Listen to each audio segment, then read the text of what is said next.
Well, what's going on, everybody? It's Civil here, and today I am going over the one huge thing that I hope that EA does not take out of Madden going into Madden 21, and let's get into it.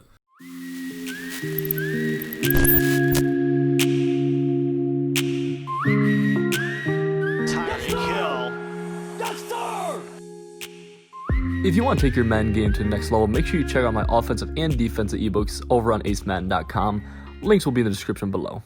So before we get into it, let me first say, if you guys are new to the channel, make sure you guys do hit that subscribe button and hit the little bell icon for more videos just like this, along with weekend league gameplays. And if you're interested in watching me play live, my Twitch link is in the description below. I'm consistently top 25 in weekend league. But with that out of the way, the biggest thing, in my opinion, that needs, or not, maybe not the biggest, but one of the biggest rather, that needs to be kept in Madden 21 that's currently in Madden 20, and this was something that was not in Madden 20 at the very beginning, okay? And it's going to be user defenders not animating or not getting into missed tackle animations when ball carriers make moves. So what I mean by that is, remember at the beginning of the year where if you were to play jukebox and go to try to tackle jukebox, you were most of the time, even if you were clicked onto the same defender the entire time, you were most of the time going to slide right by that defender as soon as they try to hit you with the move or hit you with any, really anything. And I'm talking strictly from a competitive game mode basis. Now, a lot of people don't realize that there are 3 different game modes inside of Madden. There's simulation, there's competitive, and there's arcade. Simulation and arcade can do whatever they want. I really don't care that much. To be 1000% honest with you guys, I play competitive. That is where my basis lies. Arcade should be super fun, and simulation should emulate real life. So honestly, a lot of these abilities probably shouldn't take place in simulation nonetheless. But in competitive, if my user is about to make a tackle on, I don't care if it's Barry Sanders, I don't care if it's Delvin Cook, I don't care who it is, if he's about to make a tackle, there's no reason for him to ever get into an animation where he then slides right by, even if they have that ability. And that's how it is right now, and that's perfect. That is super, super good, although that is a change they had to make back in, I believe it was December is when that patch came out, because it was right during Club Series.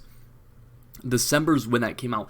And this also applies to things like armbar, or stiff arms rather. If you guys, stiff arms, when you're spamming A and you get that stiff arm animation, you should not, and this is not even a debate, this is not an opinion, this is fact, you should not ever be able to stiff arm a user to the ground and keep running, because that eliminates the entirety of skill gap. Okay, once again, we're talking about competitive mode and what makes this game mostly competitive. If you want that stuff to happen, then you should be playing simulation, you should be playing arcade mode.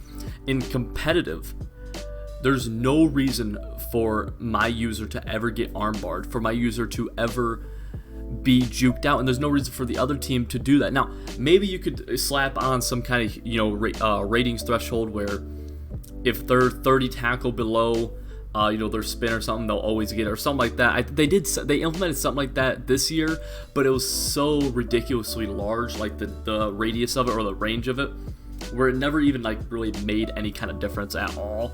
But that is one thing that I do think that they're probably going to take away in Madden 21, to be honest with you. And I honestly do see juke moves being able to juke out defenders again. I see I see trucking be able to truck user defenders again.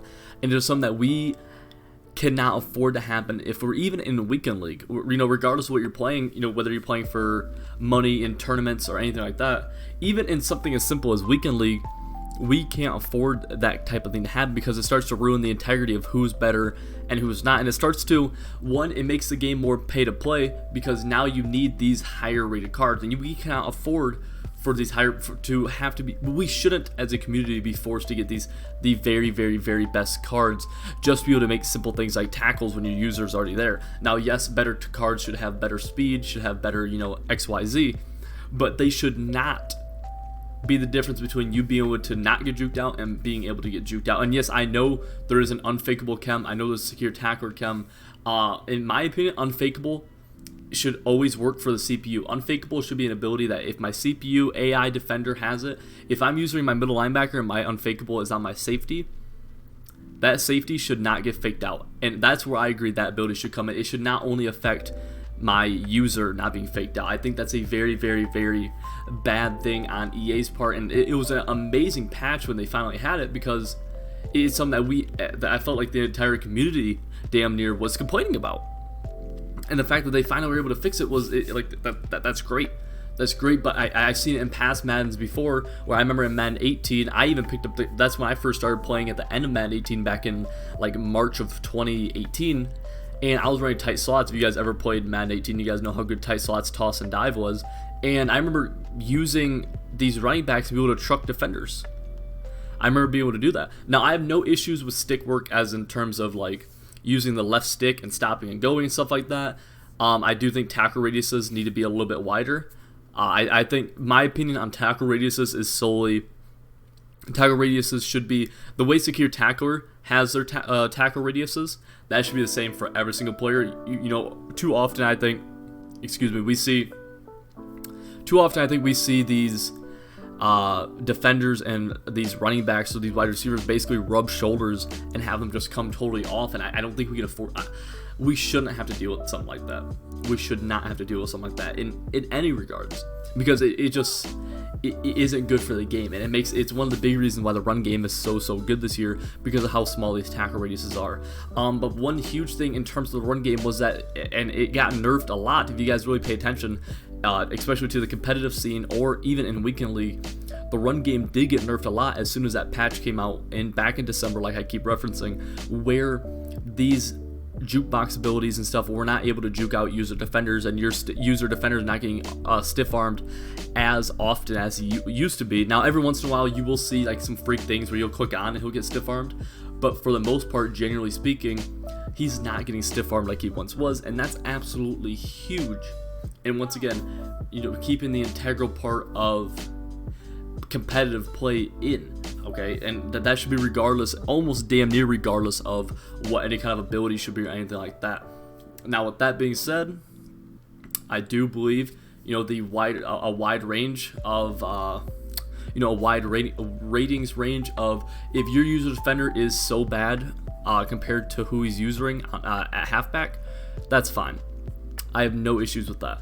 And once again, if you're playing arcade mode, or if you're playing simulation mode is probably a good one, where, you know, your user effect should be limited. And simulation mode, this is typically, I think, the only way you're able to play in simulation is in CFM or in Play Nows. If you have Barry Sanders in a simulation mode, he should be making people miss all the time, regardless if he's a user. Obviously, he should be making people miss all the time, because that's sim. That's real life. You know, that's what simulation mode is trying to replicate, is the real life aspect of football. But once again, there's a reason we have 3 different game modes. You know, arcade, competitive, and sim. Arcade, I don't really know for sure which way I'd like it for arcade. I guess arcade should be damn near the same as simulation in that respect, where people are missing all the time and they're just getting sucked into ridiculous animations. And that's what you'll find in like Superstar KO. That's arcade mode, and it's a lot of fun, but it's not competitive. Competitive, once again, if anyone's complaining about this or thinks like, you know, it's not realistic, whatever, that's why we have these 3 game modes. I feel like people really are missing out on understanding that there's 3 game modes. You have to understand that there's competitive, that there's also, pay attention to what's happening right here. This is such a terrible drill in the skills trainer, but nonetheless, there's a reason there's 3 different game modes that we can play on: competitive, simulation, and arcade. And weekend league should 1000% be weekend league should 1000% be competitive, because that is the whole basis of what they're getting at. You know, they have a whole ranking system. What's the point of a ranking system if you're not going to make it competitive, right? Like, if you're just going to have a ranking system but have it be arcade and not really care that much about who's the best, then why even have a ranking system in the first place? The whole point of weekend league is to see how you stack up against the rest of the people in the world, right? So if you want that and you want to see the best way to achieve that, that would be to have it competitive, and a result of that should be that halfbacks are not able to juke out user defenders unless very, very excruciating circumstances. And I very, very, very much believe that. But nonetheless, with that being said, if you guys made it to this part of the video, this became more of a rant. I wasn't totally sure the direction I wanted to go with this type of video, but if you did enjoy, a more of a rant style video, more of a talking about Madden or what it should be, or my thoughts on how Madden should be, make sure you guys hit the like button and let me know in the comment section below that you did enjoy, because I do enjoy talking about it, and this is a rather enjoyable video for me to make. But nonetheless, you guys new to the channel, make sure you guys do hit the subscribe button for more videos like this. If you guys want to watch me live, my Twitch link are in the description below, and I will see you guys all next time.